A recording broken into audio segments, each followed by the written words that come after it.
Good morning. How's everybody doing? Thanks for staying with the group. I really appreciate it. It's absolutely fantastic. Everyone's getting a lot of benefit from it.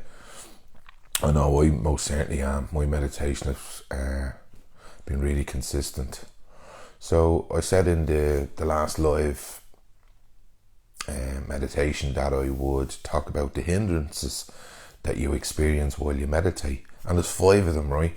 So I'll go through them and I'll just do it briefly. It's just really important to name things, like when you're having a downturn in your mental health or you're struggling, just to name it. That's anxiety, that's fear, or whatever. Once we start naming it, we can take the power away from it, and we can put an understanding on it, and it gives us a point of reference. So the first one is sense and desire, and that's all our senses, our desire, all the 5 senses we have, and then the 6th then is our mind, right?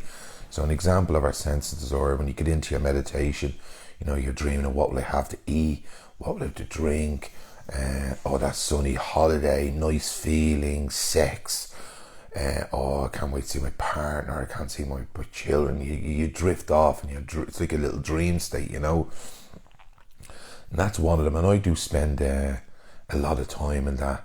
And the mind it's like a pattern. We go through a pattern. You mightn't go through all these, and you mightn't go through many of them when you meditate. Only some might be applicable to you.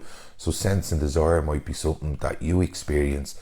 You drift away, and that's a form of hindrance to meditation. And what you do there is you just become the aware of it, become the watcher of that. Go, there, I'm dreaming, I'm desiring stuff, and you just bring it back. You bring your meditation back to your breath, or back to whatever the meditation is that you're doing at the time, if it's a body scan. The next one's called ill will and aversion.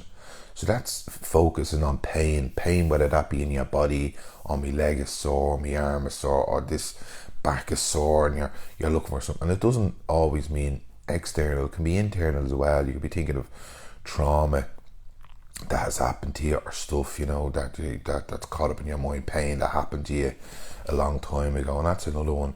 And when we settle into our meditation, our mind will go to that sometimes. Again, not all these might be applicable to you, might be some, might not. Again, ill will and aversion, that's something about noticing it and being kind to ourselves, and sitting in our meditation and sitting with it, and being non-judgmental about it, and it will pass. As always, we'll just keep coming back to the breath. We'll recognize it, we'll be aware of it, and come back to our breath and breathe through it. The next one is restlessness and anxiety. We can be restless, we could be like ants in our pants, with a busy day, but when we sit down to meditate, we can't sit still. We're moving, we're jumping, we're all over the place, and we get a little bit anxious. So that'd be something to bear in mind. What was your day like before you meditate? What time could you possibly meditate? Or could you change your times?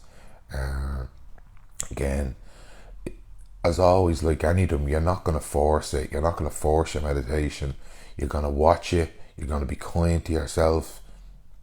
And again, it's become the watcher of that hindrance, being restless and anxious.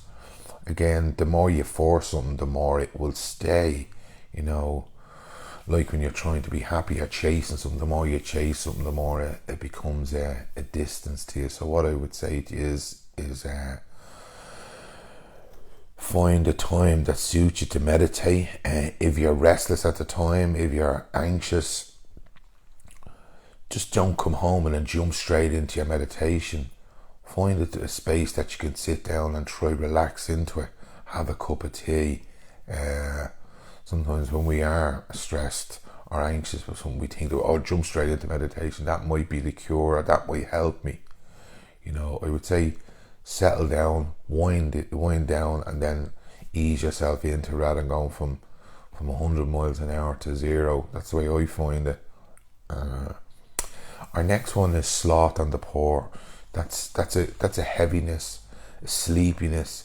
You just dead, you know. And that's another one. I experience that as well when I sit down to meditate. And depending on the time, you might be tired, you might have had a long day, you might be sleepy, but it's not always the case. Sometimes it's a sense of avoidance. When we sit down to meditate, we get into a kind of a sloth on the paw. We get tired in our mind, tired in our body, and we drift off. Again, what I would say, just become the aware, or the watcher of that. Pick your time when you meditate. I find my meditation works best in the morning. It's now, what time is it? It's 10 to 6. I have done my meditation already. I've done my gratuity. This works for me. Some people like to do the gratuity list at the end of the day. I like to do it in the morning. It starts me off. I like to do my meditation in the morning, because in the evening I get really tired. I'm a morning person. I absolutely wreck people's heads. But yeah, I do best in the morning. So yeah, find it when it's best for you. Again, if you're experienced sloth in the poor, I would say, you know, if you're lying down, maybe sit up. Really become alert in your posture while you're meditating. That might bring some benefit here. Again, as always, it's just becoming the watcher of it, becoming the becoming alive within your meditation, that you name it, that you say, that's sloth in the paw, that's ill will and aversion, and you can name them, and they become aha moments. You just, where I used to worry, oh gee, what's going on, I just can't meditate, I'm tired, or I'm dreaming. Every time I sit down to meditate I dream.